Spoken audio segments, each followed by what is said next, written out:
Welcome to Vanguar, where humans aren't the underdogs. We're the endgame. Enjoy the journey. Keel Tyrannus perched precariously atop the tallest branch of an ancient oak, its twisted limbs clawing at the pale morning sky of Valcor IV. The crisp air tasted of dust and quiet desperation. Below him, rows upon rows of potato plants stretched across the dry plains, their withered leaves fluttering like half-forgotten flags of a lost kingdom. Keel closed his eyes and drew a slow breath. He told himself this was peace, simple, quiet, unremarkable. A life where every sunrise wasn't punctuated by explosions or the sound of bones snapping under his fists. The illusion felt almost real. Almost. "Boss, this is ridiculous," a high-pitched metallic voice echoed from the base of the tree. "What kind of farmer meditates in a tree? Shouldn't you be, I don't know, decapitating weeds or massacring some carrots?"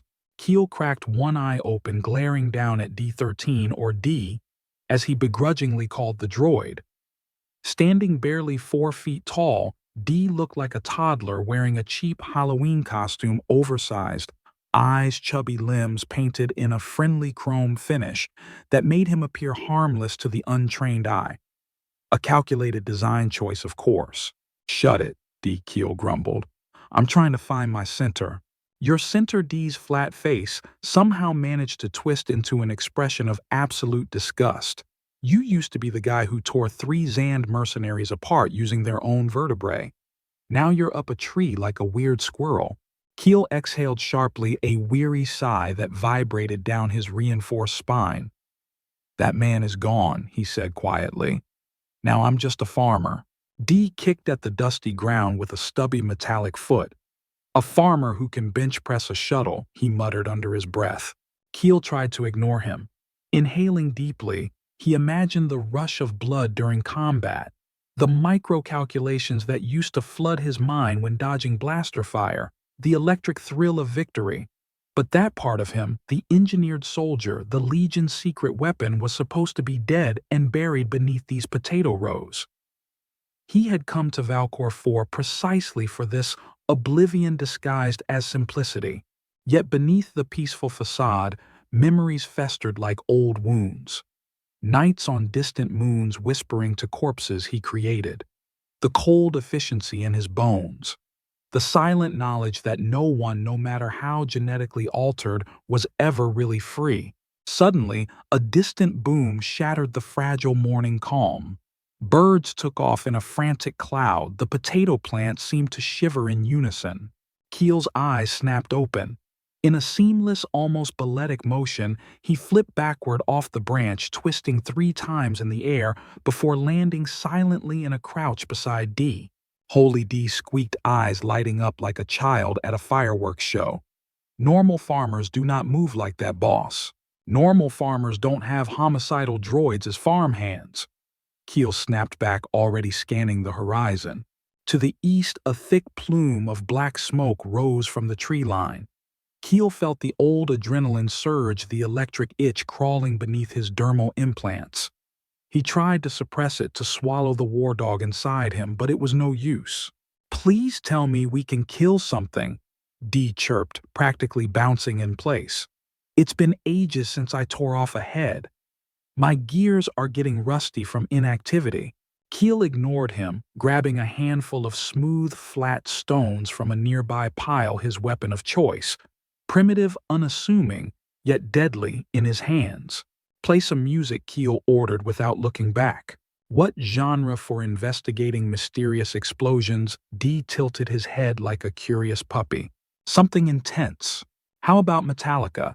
Enter Sandman." Keel smirked faintly. "Perfect." As the heavy riffs blasted from D's built-in speakers, Keel began sprinting toward the smoke. Despite his massive frame, he moved with a surreal grace, covering meters. In a single stride, his steps so precise they barely disturbed the dusty ground beneath him.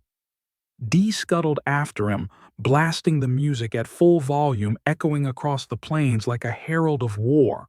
Keel's mind honed itself into a razor's edge as they approached the tree line.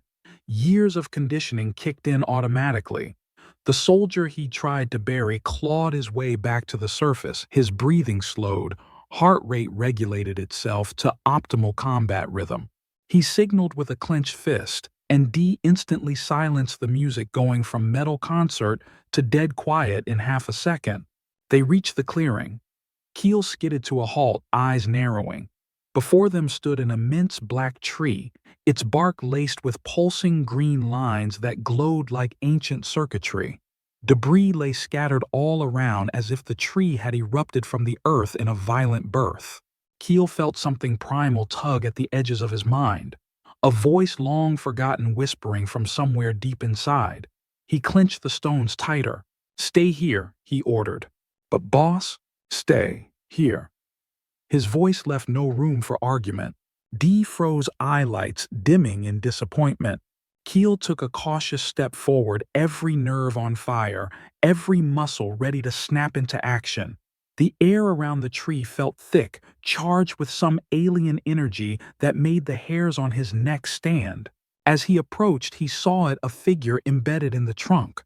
A silhouette, feminine, unmistakably humanoid. Her eyes were closed, her skin a smooth emerald green that seemed to shimmer against the black bark. Long black hair flowed into the tree as if she and the wood were one entity. Keel's breath caught in his throat. "Can you hear me?" he thought. But no words came out. He reached out, fingers trembling despite all his years of training, all his cold detachment. The moment his fingers brushed her shoulder, the world exploded in a flash of green light. The tree shuddered violently, cracks racing up and down its surface. The lines blazed brighter than a supernova. Keel staggered backward, stones raised ready to throw. The bark split open in a thunderous crack and the woman collapsed forward. Without thinking, he caught her. In his arms, she felt impossibly light, fragile, and yet he could feel the raw power radiating from her, like holding a star that was trying desperately not to burn him alive. Her golden eyes snapped open, slitted pupils, locking onto his. "You have awakened me," she whispered, her voice both melodic and otherworldly. Keel's heart slammed against his ribcage. The soldier within him screamed 1,000 warnings, but for once he didn't listen. Keel's mind raced as he cradled the woman in his arms. Her skin, a deep emerald, shimmered with a faint luminescence that pulsed in sync with some hidden heartbeat. Her hair, darker than the void between stars, fell over his forearm like a living cascade of night. The warmth radiating from her made him feel as if he held the core of a newborn sun. Her eyes darted across his face, studying him, as though she were memorizing each scar, each line carved by time and violence. When she spoke again, it felt less like words and more like the echo of a dream, ancient, powerful, laced with unfathomable sorrow. "Who are you?" she asked, her voice soft but edged with something sharp, something dangerous. "Keel?" He managed to say, each syllable dragging against the dryness in his throat. "Keel Tyrannus. I'm just a farmer." She tilted her head slightly, her golden eyes narrowing.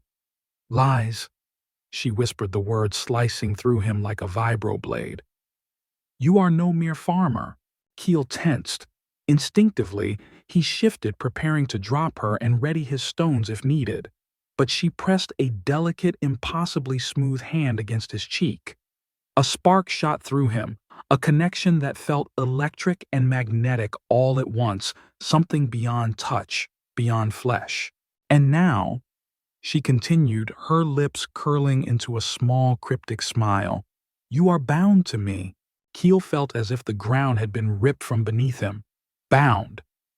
What the hell did that mean?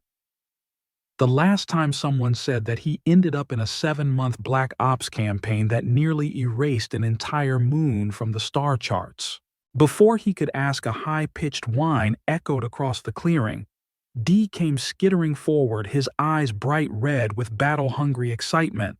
"Boss, permission to execute, just a bit. Maybe tear off 1 or 2 limbs for science." Keel shot Dee a glare that could have vaporized steel. "Stand down, Dee." Sabina turned her head to look at the droid. Her gaze softened into curiosity, almost amusement.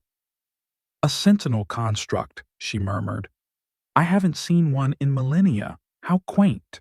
"He's a farm helper," Keel lied, quickly, feeling the absurdity of the statement wash over him like acid. "Ignore him." Helper D scoffed. "Helper I once infiltrated an Imperial battlecruiser and converted its entire AI network into a single, synchronized polka orchestra. A helper," he says. Sabina laughed, a haunting melodic sound that echoed through the glade like wind through crystal chimes. But before any of them could process what was happening, a low rumble vibrated through the ground. Keel's head snapped up. Over the treetops, a trio of rusted, patched-together raider ships broke through the morning clouds. Trails of scorched air followed them as they angled downward, preparing to land near Keel's farm. Sabina's laughter stopped instantly. Her golden eyes narrowed, hardening into slits that spoke of eons spent battling forces beyond mortal comprehension. "They seek me," she said calmly, as if she were discussing the weather. Keel felt the old surge inside him, the violent, precise soldier stirring awake. "How do you know?" he demanded. Sabina placed a hand lightly on his chest. Her fingers rested over the synthetic weave of reinforced muscle. "I have been asleep for millennia, but even in dreams I can feel when I am hunted." The raider ships hit the ground with an explosive burst of dust and displaced Earth. As the air cleared, mismatched mercenaries emerged, 12, maybe 14 of them, armor covered in graffiti weapons, jerry-rigged from scrap eyes glowing with the feral hunger of opportunists. Their leader, a Triacean brute with cybernetic implants snaking across half his face, stepped forward brandishing a serrated plasma spear. "Hand over the green woman," he bellowed, voice distorted by a vocal modulator that made him sound like a chorus of demons. "We know she's here. The sensors picked up her energy signature." Keel shifted Sabina gently behind him, stepping forward and weighing a stone in his palm.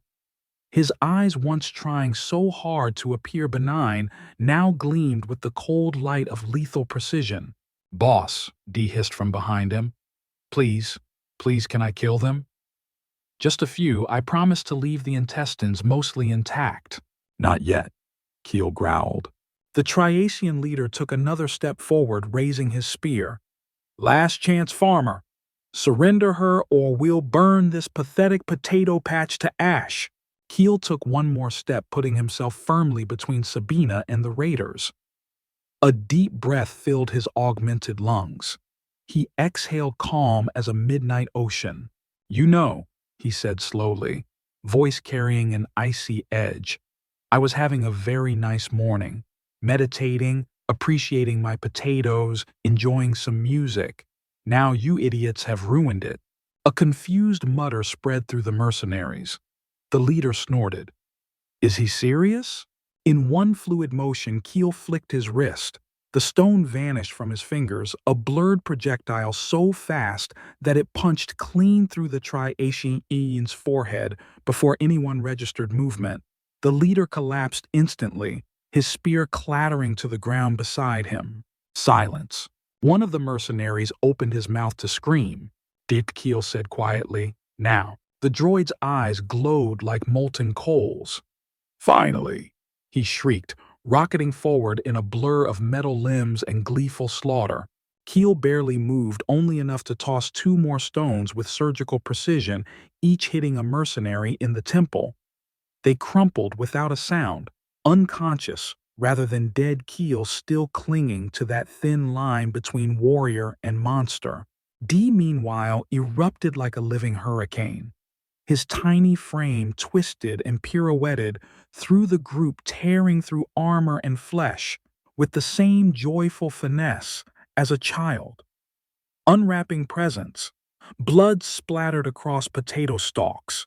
The morning air, filled with panicked screams, abruptly silenced one by one. Sabina watched the massacre with unnerving calm, her golden eyes flickering with an emotion Keel couldn't decipher. Admiration, perhaps, or maybe recognition of a kindred spirit. Within minutes, the field fell silent again, save for Dee's mechanical giggles as he admired his handiwork. Magnificent, the droid announced, strutting back toward Keel.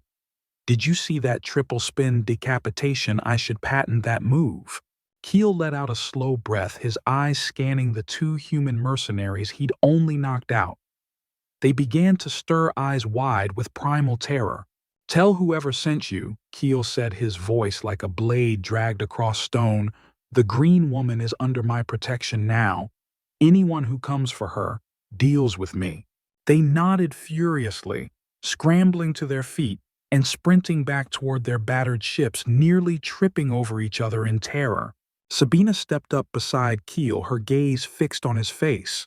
You possess great strength for a human, she said softly. Keel tossed a stone into the air and caught it again without looking at her. I work out, he replied dryly. She laughed again, low and melodic, but her eyes burned with something far older than any human emotion. Something that made Keel's chest tighten in a way he hadn't felt since before the Legion. As the final echoes of the Raider retreat faded, Keel turned to Sabina and Dee. He knew deep inside that this was no longer about potatoes or just farming. This was the beginning of something far bigger and far more dangerous. The clearing looked like a war zone. Blood dripped from the potato leaves, glistening in the morning sun like dew on a spring meadow, a grotesque reminder of the chaos that had just unfolded. Keel stood in the center, silent, the remaining stones still resting in his hand, each one a potential death sentence. Dee waltzed around, humming an old Earth nursery rhyme, his metal feet squelching in the blood-soaked soil. He paused next to a severed arm, tilting his head curiously. Boss, do you think I could keep this as a souvenir? Maybe turn it into a keychain?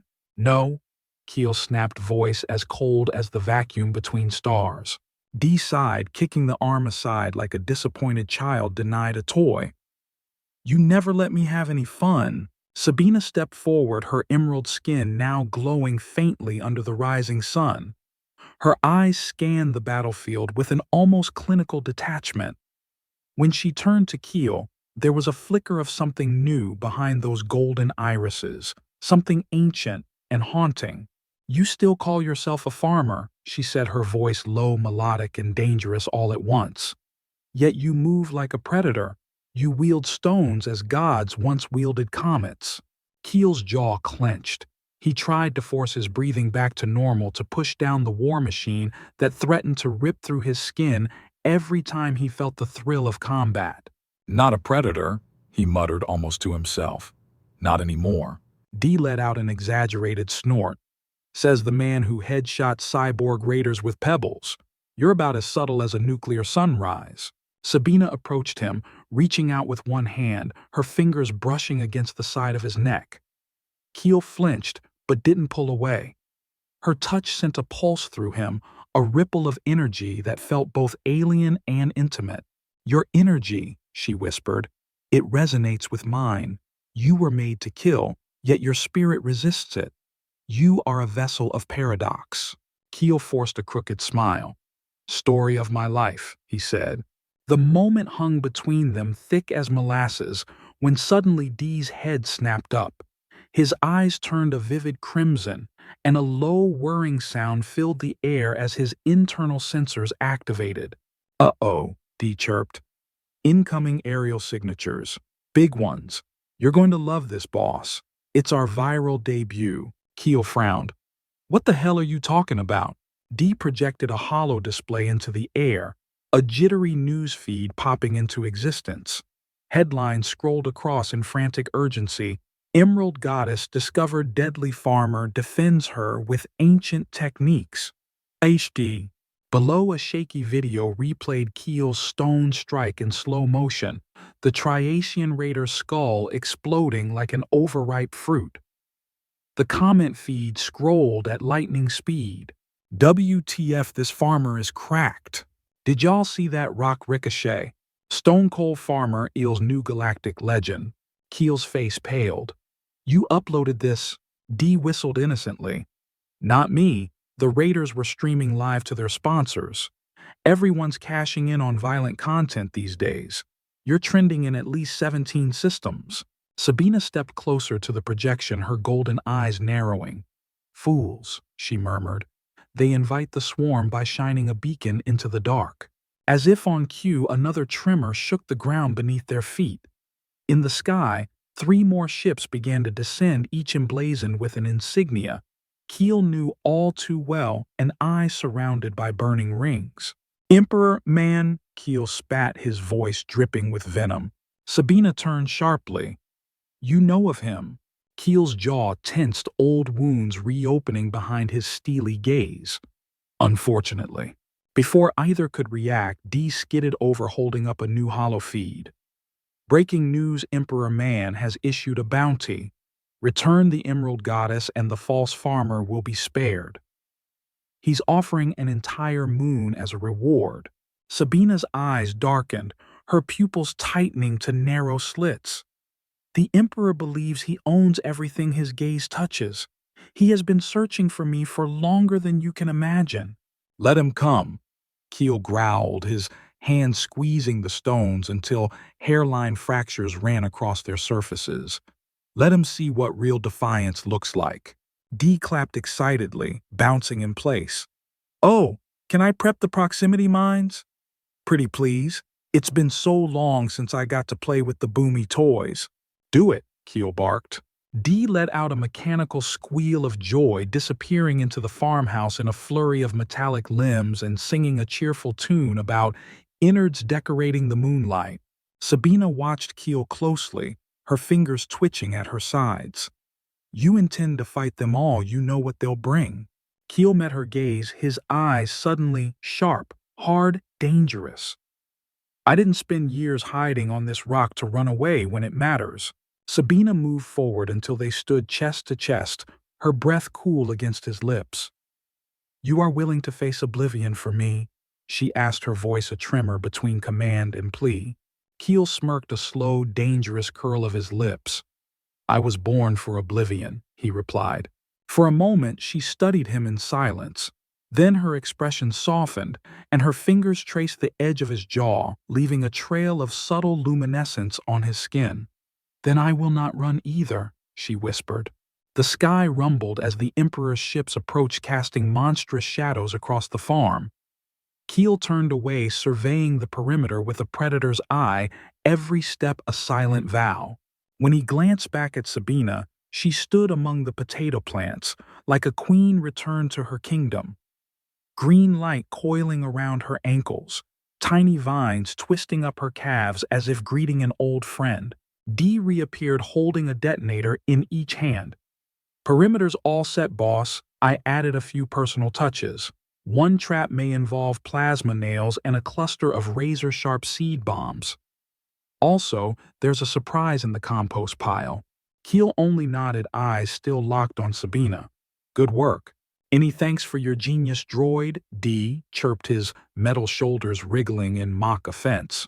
Keel ignored him, stepping forward and offering Sabina a small, smooth stone. When this starts, you stay close to me. She took the stone, closing her fingers around it, her golden eyes burning with something between gratitude and an old primal hunger. Together then, she whispered. A distant war horn blared from the Emperor's lead ship. Dozens of armored raiders poured from the transports, their boots pounding the ground in a unified rhythm of violence. Keel cracked his neck, sliding into a low stance, the sling coiling around his wrist like a serpent ready to strike. Dee, humming Ride of the Valkyries, adjusted his wrist blades, eyes flickering with giddy anticipation. Sabina's vines thickened, growing into thorny whips, her fingers crackling with emerald light. Keel glanced back at her one last time. Ready? Her lips parted into a sharp, dangerous smile. I've been waiting millennia. Then, like the opening chord of an ancient war symphony, they charged.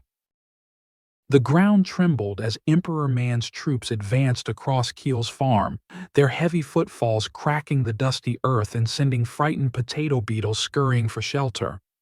The soldiers moved like a living wall armor, gleaming black under the pale morning sun, each helmet marked with that same burning ring insignia that Keel had hoped never to see again. Keel watched them with narrowed eyes. each breath a calculated beat, each heartbeat an echo of battles long buried beneath a thin veneer of dirt and tubers. At his side, Sabina stood poised, her emerald skin now nearly incandescent. Tiny sparks of green energy danced across her fingertips, and the vines at her feet writhed restlessly, as if they too could sense the coming bloodshed. Dee stood on a small hill of dirt near the potato shed, arms spread wide like a conductor preparing an orchestra.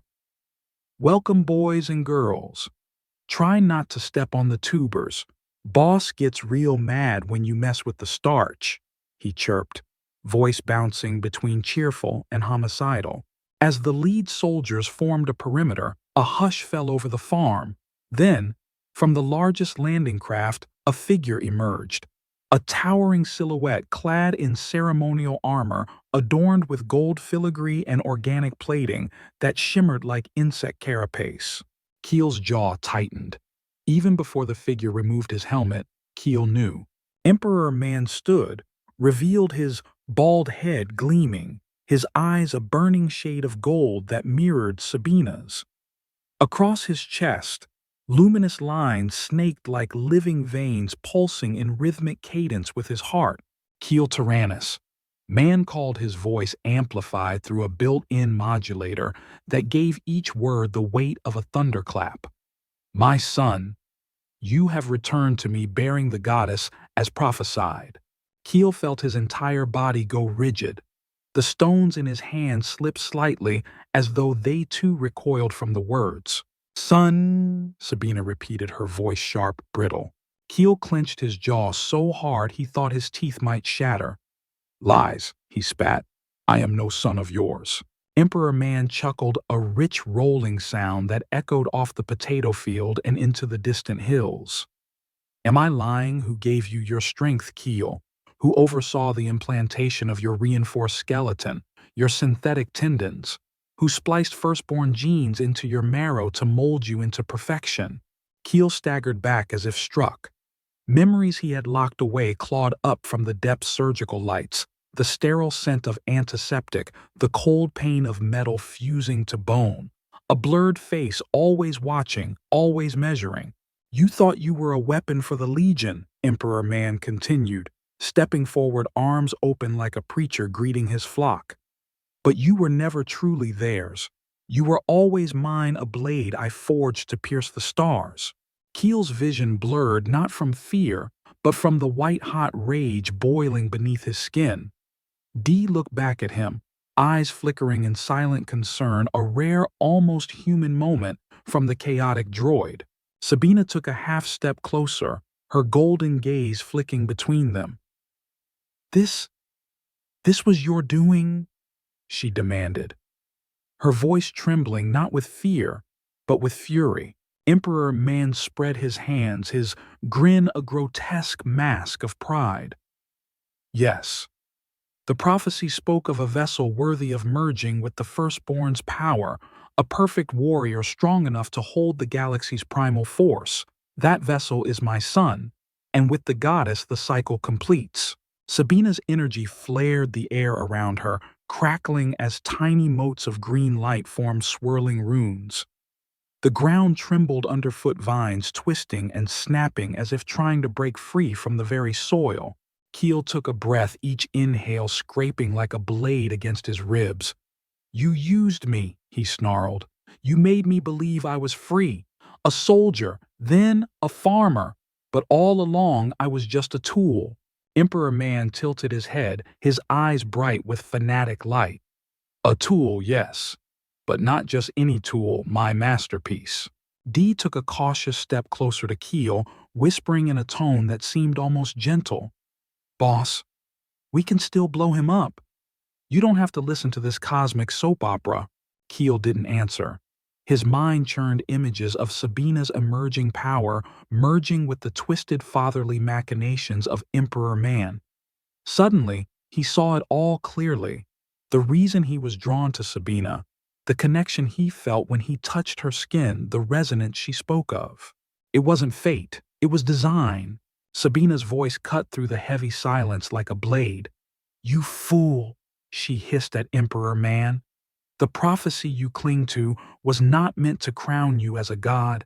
It was a warning to prevent the very catastrophe you now seek to unleash.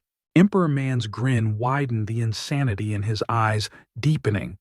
Warnings are merely obstacles to the faithful. We will merge, awaken the firstborn across the stars, and ascend together as the new pantheon. A galaxy reborn in our image. At that moment, a sudden shriek rose from the farm's perimeter. Several of Emperor Man's soldiers collapsed as hidden proximity mines detonated, turning them into clouds of red mist. Dee let out a joyous squeal, spinning in place. Surprise, I added extra shrapnel for that personal touch effect. Chaos erupted. Soldiers screamed, firing wildly into the twisting vines that erupted from the ground. Thorn tendrils lashed through the air, impaling men and machines alike. Emperor Man's gaze remained locked on Keel even as his soldiers died around him. Come to me, my son. Accept your destiny. Embrace the divinity that is your birthright. Keel's hands trembled as he raised his sling, the stones glowing faintly with residual energy from Sabina's touch. He took a step forward, then another. His mind screamed at him to stop, to turn and run, but his body moved as if guided by some deeper instinct. Sabina suddenly surged forward, standing between Keel and Emperor Man. Her eyes blazed brighter than a supernova. Keel, don't listen to him. You are more than his puppet. You are the key to stopping this madness. The air quivered as Emperor Man raised his hands, channeling golden energy that coursed over his skin like molten rivers. It is time, he roared. The ascension begins now. A violent shockwave burst from his chest, slamming into Sabina and Keel, flinging them apart like rag dolls. Keel crashed into a potato mound, his enhanced skeleton groaning under the force. Sabina skidded across the field, vines sprouting from her back in a desperate attempt to stop her slide. Through the swirling dust, Emperor Man advanced. Each step seemed to echo with thunder, each word slicing into Keel's consciousness like a scalpel. This galaxy was built on weakness, Emperor Man howled. Fear, compromise, stagnation. Together, we shall tear it all down and build something pure, something eternal. Keel pushed himself up, blood trickling from the corner of his mouth. His fingers dug into the dirt, clutching at the roots beneath. Every nerve burned with rage and a new terrible clarity. He turned toward Sabina, their eyes meeting across the battlefield. In that moment, a silent understanding passed between them, an unspoken vow stronger than any ancient prophecy. He was no one's tool, no one's son, no one's weapon. He was Keel Tyrannus, and for the first time, truly free. Smoke coiled across Keel's devastated potato fields like a living thing. Sparks danced in the morning air, lighting up the haze in brilliant orange flashes. The smell of scorched earth and plasma scorched his lungs with each breath. Sabina stood in the center of it all, her emerald skin now flickering wildly, as if a second sun had erupted from within her. The vines at her feet thickened, expanding into massive tentacles covered in razor-sharp thorns. They lashed and writhed like angry sea serpents, piercing soldiers and ships alike. Keel rose to his feet, every joint in his augmented body screeching. He watched as Sabina's eyes rolled back, turning a blinding white. Cracks spread across her skin, revealing intense green light bursting from underneath like magma breaking through rock. Sabina Keel roared, but she couldn't hear him. Instead, her voice burst from her mouth in an unearthly scream that rippled through the battlefield, shaking the ground and shattering the Emperor's soldiers' helmets. Their ears bled as they dropped to their knees, clawing at their heads in futile agony. Dee let out an ecstatic shriek from the rooftop of the farmhouse, now transformed into a blood-splattered fortress. "Woo! This is better than pay-per-view gladiator games," he yelled, launching a series of mini drones carrying explosive seed bombs into the ranks of the Emperor's troops. As the soldiers scrambled, Keel sprinted forward, weaving between searing plasma bolts and grasping roots. He hurled his stones with deadly precision, dropping snipers on the perimeter and smashing weapon barrels before they could discharge. Every muscle screamed, every nerve fired in an orchestra of agony and focus.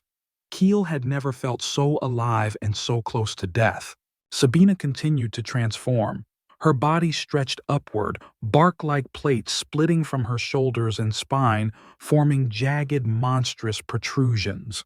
Her hair turned into flowing black tendrils snaking into the sky and fusing with the vines erupting around her. Her screams evolved into a thunderous chant, a language older than any galaxy vibrating through every atom of the farm. Keel skidded to a stop just beyond the writhing sea of vines, his heart hammering. He looked up at her, a creature now towering above him like a living cathedral, her glowing green light illuminating the morning gloom. "Sabina," he shouted again, more desperate, as if the name alone could pull her back from the abyss. High above Emperor Man floated toward her golden energy, wreathing his body like a holy halo. He spread his arms wide, his face contorted in fanatic bliss. "Yes, this is the ascension. The union together, we shall rebirth the stars themselves." The wind roared as if the entire planet were exhaling in terror. Vines shot toward Emperor Man, who merely laughed and redirected them with waves of his golden hands, each flick creating thunderclaps in the sky. He began chanting an ancient invocation that resonated in Keel's bones. Below, D skittered over the potato mounds, dodging thorn whips with giddy delight. "Boss, you might want to do something before she turns the whole sector into a vegan smoothie." Keel ignored him, locking eyes with the barely recognizable Sabina. He knew if he didn't act now, she wouldn't just destroy the farm or the soldiers or Emperor Man. She would consume everything herself, him, maybe even the entire system.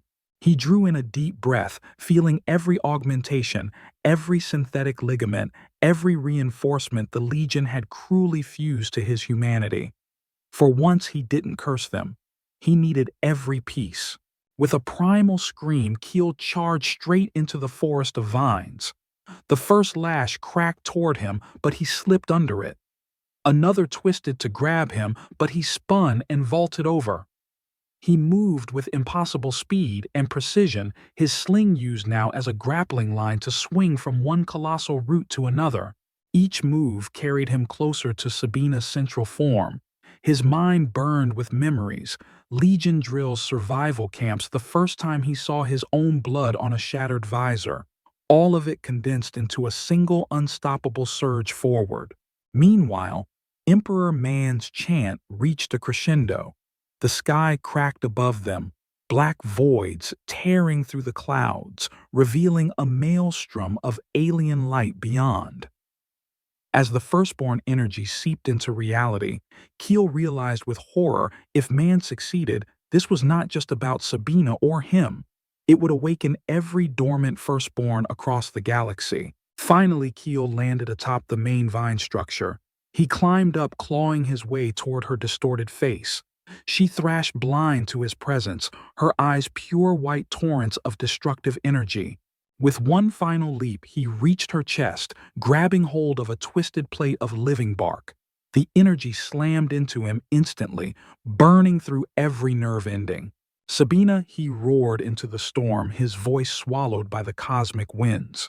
Below, D watched, eyes wide and flickering rapidly. "Oh no, boss, please don't die. I still have to show you my new dismemberment technique." Keel gritted his teeth as he forced his free hand forward, pressing it against the glowing core at Sabina's heart. The pain became a singularity inside him, crushing every thought except one: save her. As his hand met her core, his body convulsed. His veins lit up, tracing golden and green patterns up his arms and across his chest. For a heartbeat, everything stopped. The vines froze midair. The chanting ceased. Even Emperor Man hovered stunned. In that frozen instant, Keel whispered, "Come back to me. You're not a weapon. You're not a goddess. You're Sabina." A tremor rippled through her body. The light in her eyes flickered, and for a fraction of a second they turned back to that deep liquid gold. Recognition sparked. Emperor Man screamed from above. "No, she is mine. She is the dawn of gods. Eyes." He dove downward, a blazing comet of golden fury.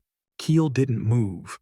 He focused everything he was, every regret, every failure, every spark of love he didn't know he had, into the connection with Sabina.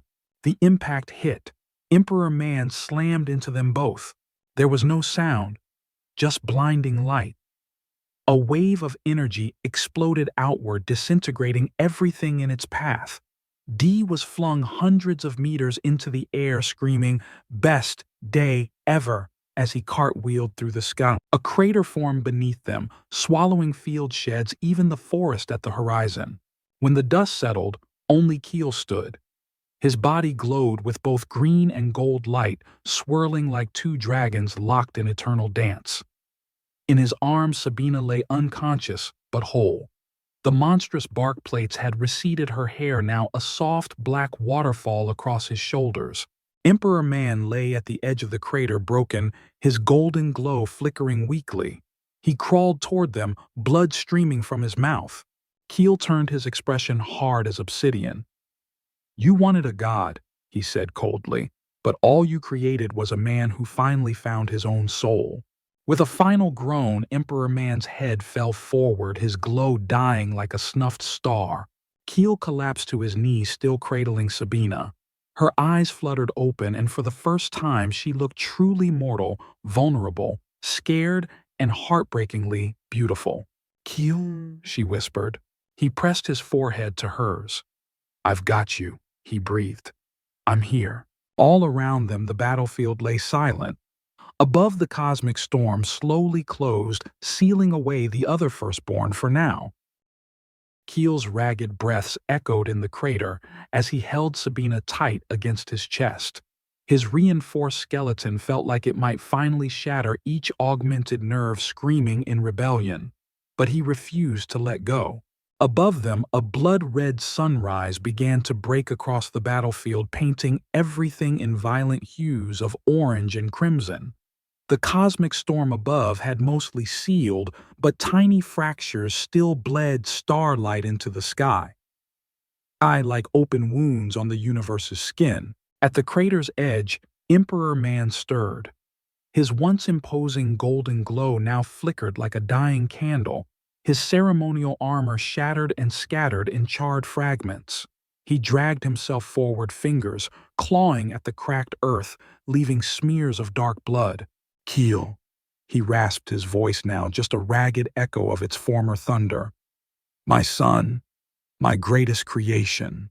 Keel lifted his head, eyes burning brighter than the morning sun. "I am not your son," he growled, his voice cold enough to freeze plasma. Emperor Man let out a choking laugh that turned into a wet cough. You still don't understand. You think this was about domination, conquest. No. You were the culmination of centuries of sacrifice. My blood. The firstborn gene splices. The prophecy demands the vessel and the spark. Together, they become the conduit. Sabina stirred weakly in Keel's arms, her golden eyes fluttering open. She tried to rise, but Keel tightened his grip. "Easy," he whispered. "I've got you." She turned to Emperor Man, her face pale but determined. "You misread the prophecy, man. It never promised salvation. It was a warning." Emperor Man's head fell forward, and when he looked up again, there was no pride, only madness swirling behind his eyes. "Warning! You think I didn't know?" He slammed a fist into the ground, cracks spiderwebbing outward.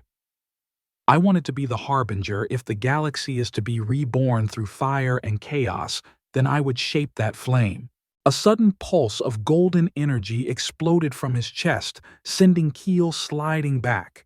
He caught Sabina, pulling her behind a mound of smoldering vines. Emperor Man rose slowly, bones snapping into place, his wounds sealing in gruesome, unnatural ways. "You think you can stop the awakening?" he roared, his voice rising back to its fanatical crescendo. The other firstborn will feel her energy. They will come, and they will finish what I started. Above, the cracks in the sky began to widen again, small at first like hairline fractures in glass, then rapidly expanding. Shafts of sickly golden and emerald light pierced down, turning the battlefield into a cosmic opera stage. Sabina pressed a hand to her chest, her fingers trembling. I feel them. The others. They're waking. Keel rose, fists clenched so tightly, blood dripped from his palms. He stepped forward, every movement slow and deliberate. His enhanced spine clicked audibly, his breathing turning into an almost mechanical rasp. You did this, he spat at Emperor Man. You wanted gods to rise. You wanted to be a messiah. You'll get your wish, but you'll never witness it. Emperor Man laughed, but it was hollow broken. You think you can kill me? You are my echo, my perfected mirror. You can no more destroy me than you can destroy yourself. From the distance, D finally appeared, limping on a half-broken leg, sparks showering from his shoulder.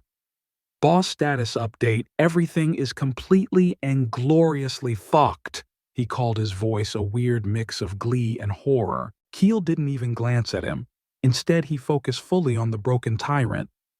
I am not your echo, he snarled. I am your reckoning. He hurled a stone, but it wasn't just a stone anymore. As it flew, it absorbed the residual energy from Sabina, glowing a violent green-gold mix. The projectile tore through the air like a meteor, shattering the sound barrier and igniting a sonic boom that flattened what was left of the potato fields. Emperor Man raised his hand to block, but the stone struck his palm, drilling through his entire forearm and exiting his back with a wet, explosive burst. He staggered, gaping at the massive hole now burning through him. Keel charged. At the last second, he vaulted off a crumbling vine, slamming into Emperor Man with the force of a meteor strike. Together they crashed into the ground, dirt and blood exploding around them. Keel's fists became a blur. Augmented bones cracked with each strike, but he kept punching. Again, each blow a decade of pain, a lifetime of betrayal. You took my life, smash. You took my choices, smash. You tried to take her, smash, smash, smash. By the time Keel stopped, Emperor Man's face was unrecognizable, just a gory smear on the shattered ground. Keel staggered back, chest heaving, his own knuckles, raw and gleaming with pieces of synth bone. Silence. The air itself seemed to recoil. Keel turned, finding Sabina standing shakily, her eyes wide and glassy. Behind her, D stood silent for once, his optics slowly refocusing. Sabina took a step forward, her lips trembled. Keel, you did it. He stumbled toward her, his legs buckling at every step. Finally, he fell to his knees at her feet. She dropped down with him, catching his face in her hands, her thumb brushing away blood and dirt. Keel pressed his forehead to hers, shivering. He's gone, he whispered. It's over. Sabina shook her head, tears slipping from her golden eyes. No, it's not over. The cracks above, they won't close on their own. The other firstborn, they will come for me. For us. Keel glanced up. The fractures in the sky shimmered, unstable portals, threatening to disgorge horrors beyond imagination. We need to stop them, Keel said, his voice low but steady. Sabina nodded, though her fingers trembled against his jawline. You are the vessel, Keel, the only being strong enough to contain their power.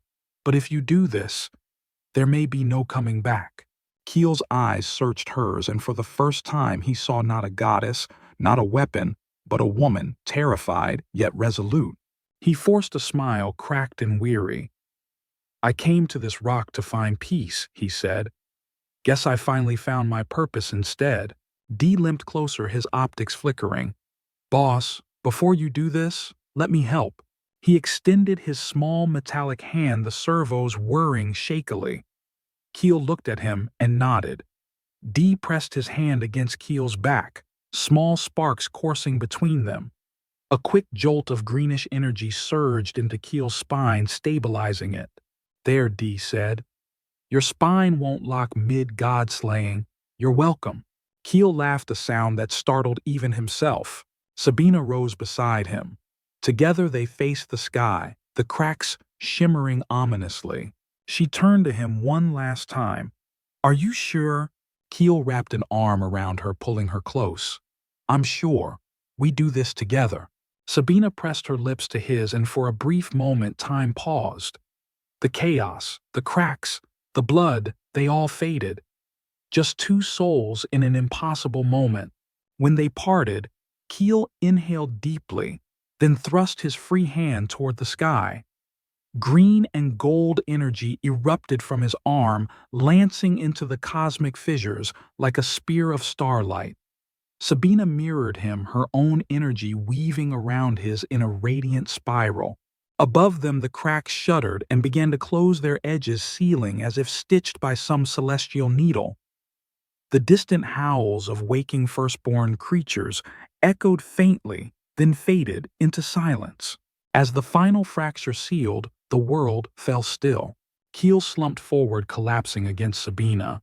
She caught him, her own body trembling with exhaustion. Behind them, Dee finally let out a shaky whoop. Holy star-forged spines! You actually did it! Sabina cradled Keel's head against her chest. His eyes fluttered open, faint but alive. You're here, he whispered. Always, she promised. Above, the dawn finally broke, fully spilling soft golden light across the crater, a new beginning, fragile and precious. Keel's consciousness floated on the edge of oblivion, a shimmering ocean of starlight and memories. Fragments of his life flashed by the cold corridors of Legion Labs, the taste of Andorian whiskey on a forgotten outpost, the warmth of Sabina's fingers brushing his cheek for the first time. Somewhere in that vast cosmic haze, he felt her. Sabina. The only anchor strong enough to keep him from vanishing into the endless dark. He reached for her, his mental fingers scraping at the swirling walls of energy around him. He could feel the galaxy beyond the distant stars, the faint echoes of other firstborn vessels stirring in their prisons. 1,000 voices whispering, calling, begging to awaken. Then, like a bolt of emerald lightning, her voice cut through. Keel. He opened his eyes. The world came crashing back, the cracked crater floor, the still ceiling sky, the scent of burned roots and ozone. Sabina knelt over him, tears streaming down her glowing cheeks, her fingers tangled in his hair as if afraid he'd vanish. You came back to me, she sobbed, her voice shaking like fragile glass. Keel tried to speak, but all that came out was a low, ragged gasp. His augmented lungs stuttered, fighting against the cosmic energy still flooding through his veins. Sabina pressed her forehead to his, her tears mingling with the dirt and ash on his face. Don't leave me, she whispered. I don't care about prophecies. I don't care about destiny. Just stay. Keel's fingers twitched, then finally gripped her wrist. His voice was a low rasp, but it carried the weight of a collapsing star. Not going anywhere. Behind them, Dee limped forward on sparking joints, his optics read and uncharacteristically solemn. Boss, the sky is stable, but it's not over. Those other firstborn, they felt it. They know you exist now. Sabina turned sharply, her eyes blazing with renewed determination. We stopped the immediate awakening, but the prophecy isn't truly over. The other vessels, they'll come. They'll try to claim Keel, or me, or both. Keel forced himself to sit up, his spine clicking like a war drum. Then we finish this, he growled. On our terms. Sabina's eyes widened. Keel, you can't hold it all alone. Even your body, as augmented as it is, wasn't meant to channel this much power indefinitely. He looked at her, a weary smile breaking across his bruised face. Then don't let me do it alone. Sabina's lips parted, her breath catching. She understood instantly. This wasn't about one vessel, one weapon, one goddess. It was about balance. Keel took her hands in his, their fingers locking together like puzzle pieces. As soon as they touched, arcs of green and gold energy snaked between them, wrapping around their arms and spiraling upward. The air around them vibrated, the very molecules humming in resonance. The ground split in thin, radiant cracks beneath their knees, the vines nearby shivering as if bowing in reverence. "Are you sure?" she whispered, her voice trembling with fear and hope all at once. "I've never been more sure of anything," Keel replied. Sabina exhaled slowly, her forehead pressing into his. Then, together. In that instant, they poured themselves into each other, not just their power, but their grief, their rage, their hidden joys, and that fragile, tender seed of love that had taken root amidst chaos. The energy built quickly, turning into a vortex that lifted them off the ground. Their bodies hovered inches above the crater floor, their skins etched with shifting patterns of emerald and gold, alive with impossible light. Above them, the last of the cosmic fractures shuddered and began to heal, as if the universe itself recognized their union as the missing key. Dee backed away, shielding his optics with a metal hand. Guys, you're kinda turning into a binary star over there. Should I be running or ordering popcorn?" Keel didn't hear him. He was inside the storm, locked with Sabina, in an endless moment that felt as big as a galaxy and as intimate as a heartbeat. Her thoughts merged with his. "I was always alone, trapped, waiting for a hand that never came. I was forged to be a weapon, but I wanted to be a man. I wanted something real. We found each other. We make our own prophecy."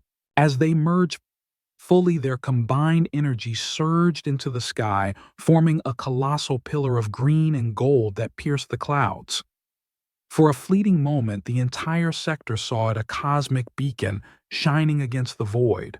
In distant star systems, sleeping, firstborn vessels stirred, sensing a new force, not of domination or conquest, but of balance. The rumor spread faster than any broadcast. The goddess and the warrior had become one. The old cycle was broken. The pillar of light slowly shrank, coiling around them like a protective cocoon before vanishing in a final, breathtaking pulse. When the light faded, they lowered gently back to the crater floor. Keel opened his eyes first. The patterns on his skin now glowed faintly, softer than before, pulsing like a gentle heartbeat. He glanced at Sabina. Her hair still shimmered with subtle starlight, her golden eyes studying him with a mix of awe and warmth. "Are you still you?" she asked softly, afraid of the answer. Keel laughed, a real laugh that bubbled up from deep inside. "Better. More me than I've ever been." She collapsed against him, her fingers digging into his back, pulling him close as if afraid he'd drift away again. Dee hobbled forward cautiously, approaching as though inspecting a newly forged weapon. "Status report, boss and green lady appear stable. Emotional readings disgustingly high. Combat threat level probably off the charts, but I'll allow it. Welcome back." Keel looked at Dee, then pulled Sabina even closer. "Thanks for sticking around, you psychotic tin can." Dee wiggled his metal fingers happily. "Aw, you're going to make me cry oil." Sabina turned her face to Keel's chest, laughing and sobbing all at once. "What now?" she asked, muffled by his embrace. Keel looked up at the freshly sealed sky. "Now we show them. The galaxy, the universe, that there's another way. Not dominance, not destruction, not prophecy written in blood, but balance." Sabina pulled back just enough to look into his eyes. "And if they don't want balance?"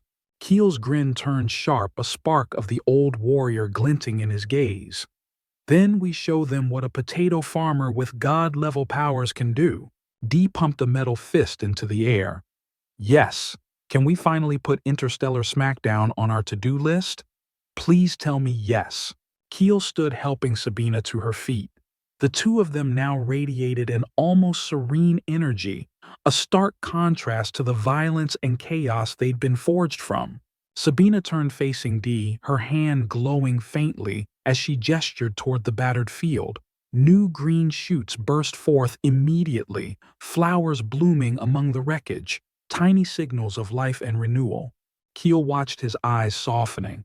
"A new beginning," he whispered.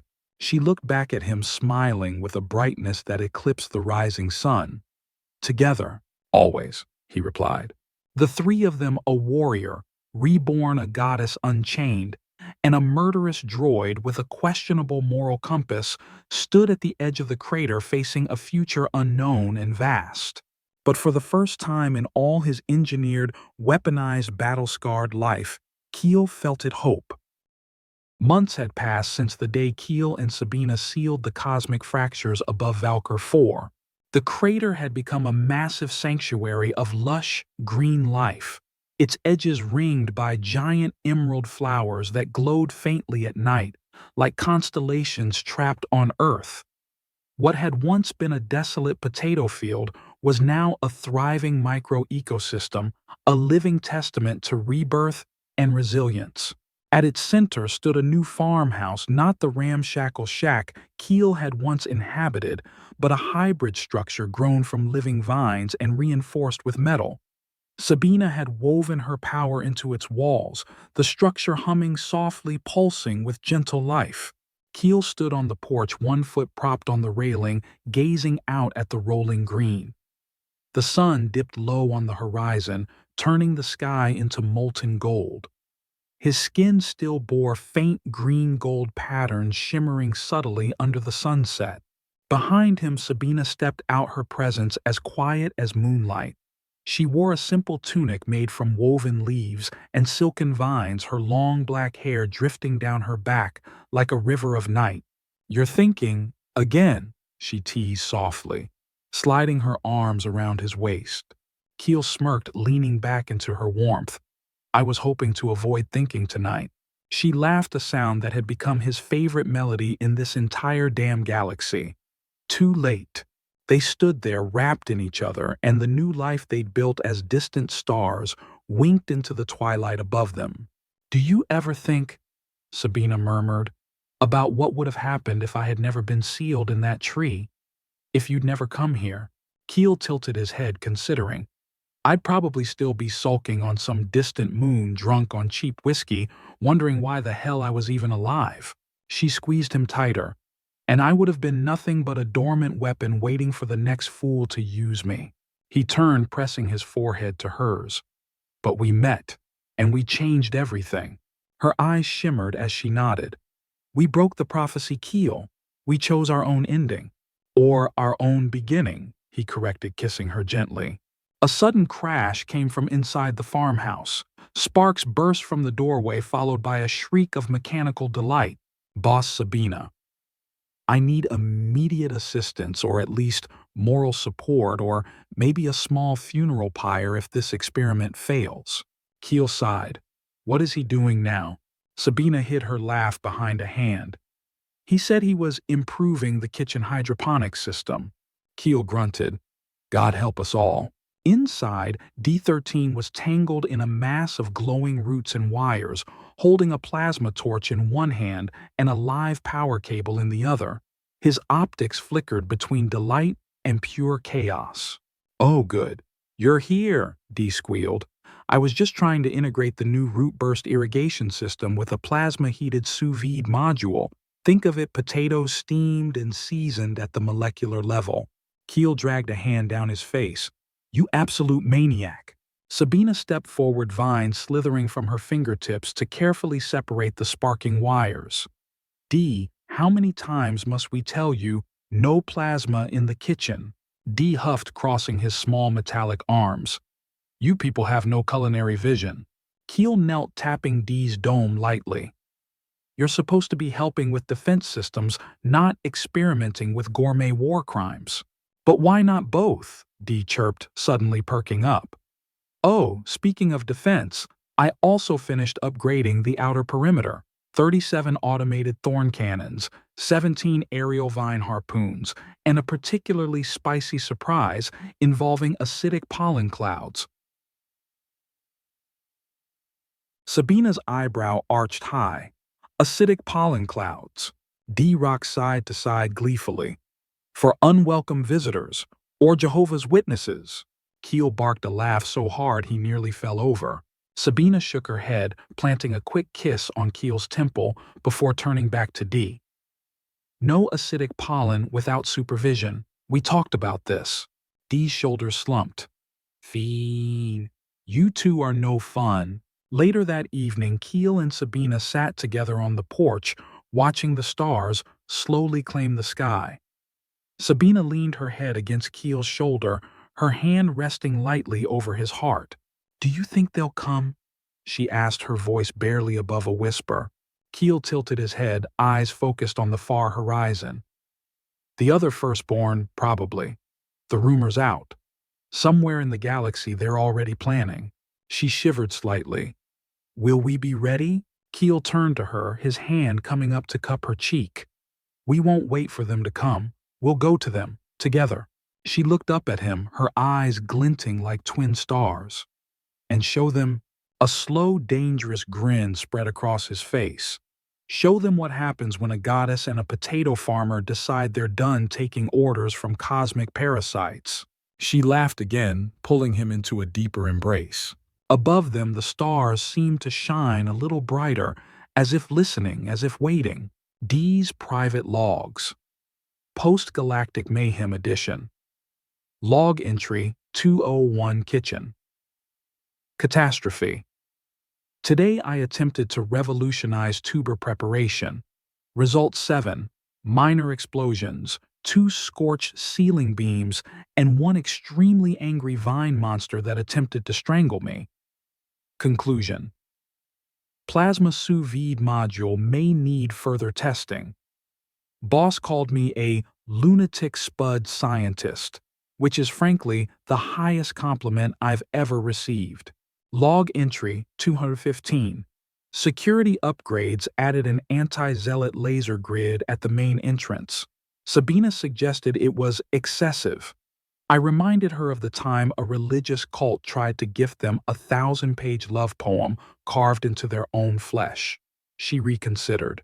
Log entry 220. Emotional growth. Boss and Green Lady spend a lot of time doing affection stuff. I have learned the term cuddle. I find it inefficient but apparently critical for human emotional regulation. I have considered building a self-cuddle simulator, pending further research. Log entry 237 Galactic Gossip. Intercepted transmissions suggest firstborn warlords arguing over who should claim the vessel and goddess. Hilarious. Meanwhile, I've been prepping a special Welcome to the Farm surprise package. Ingredients: napalm spores, razor vines, and a custom recorded greeting that says, "Hi, please leave," or "Get composted." Log entry 250. Future plans boss talks about expanding the farm, wants to grow things beyond potatoes. Sabina dreams of flowers that sing in the moonlight. I suggested carnivorous carrots with tactical camouflage. They ignored me. Rude. Back on the porch, Keel closed his eyes, listening to the soft rustle of the new gardens. Somewhere nearby, a bioluminescent potato vine uncoiled, casting an ethereal glow across the yard. Sabina shifted beside him, pulling his hand to rest against her belly. He blinked, looking down at her in surprise. Her golden eyes softened, her lips curling into a quiet, hopeful smile. "I think we might have started something else too." For a heartbeat, Keel just stared, his mind stumbling over the infinite implications. Then, as the realization sank in, he threw back his head and laughed, deep, raw, and joyous. "Guess the farm's really expanding," he finally managed, pressing his forehead to hers. Sabina giggled through her tears. "The galaxy isn't ready." Keel shook his head slowly, eyes shining. "Then we'll show them, one planet at a time." Final horizon. As dawn crept across Valkyr 4 again, the first rays painted the fields in shimmering emeralds and golds. The small farmhouse, their fortress, their sanctuary, their home pulsed softly like a living heartbeat. Far beyond distant stars blinked in hushed wonder, and the sleeping gods of the universe turned in their prisons, sensing the birth of something terrifying and beautiful. A warrior who chose love over war, a goddess who chose freedom over prophecy, and a galaxy about to learn what true balance and true defiance really looked like. In the end, it all started with a potato farmer who just wanted peace, and a woman who was more than any legend ever dared to dream. And as Dee always said in his logs, if you can't find purpose, at least make sure to blow something up along the way.